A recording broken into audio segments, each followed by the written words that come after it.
اعوذ باللہ من الشیطان الرجیم بسم اللہ الرحمن الرحیم۔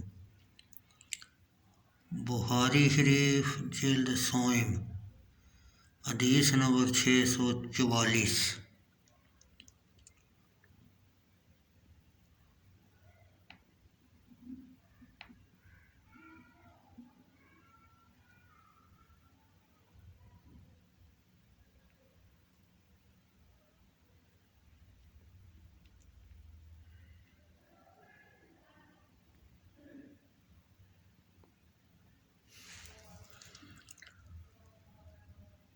حمام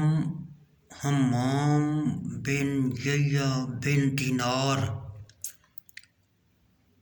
نے قتادہ سے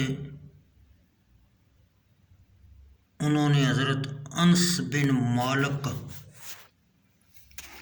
رضی اللہ تعالیٰ عنہ سے روایت کی کہ قبیلہ ارینہ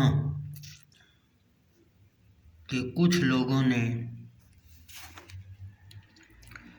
مدینہ منورہ کی آب و ہوا کو ناموافق سمجھتے ہوئے مدینہ منورہ میں اقامت کرنا پسند نہ کیا، تو نبی اکرم صلی اللہ علیہ وسلم نے ان کو اپنے چروائے یسار نوبی کے ساتھ ملانے کا حکم دیا، یعنی اونٹوں کے چرانے والے، اور ان کو حکم دیا کہ اونٹوں کے دودھ اور پیشاب پئیں۔ وہ لوگ آپ کے چروائے سے جا ملے اور انہوں نے اونٹوں کا دودھ اور پیشاب پیا، حتیٰ کہ ان کے بدن صحیح ہو گئے۔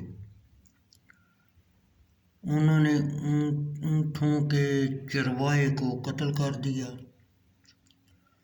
اور اونٹ ہانک کر لے گئے۔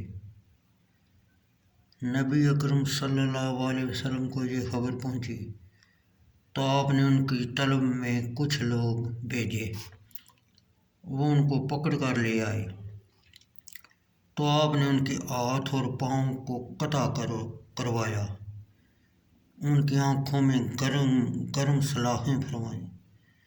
قتادہ نے کہا، مجھے محمد بن سیرین نے بیان کیا کہ یہ واقعہ دودھ و قصاص کے نزول سے قبل کا ہے۔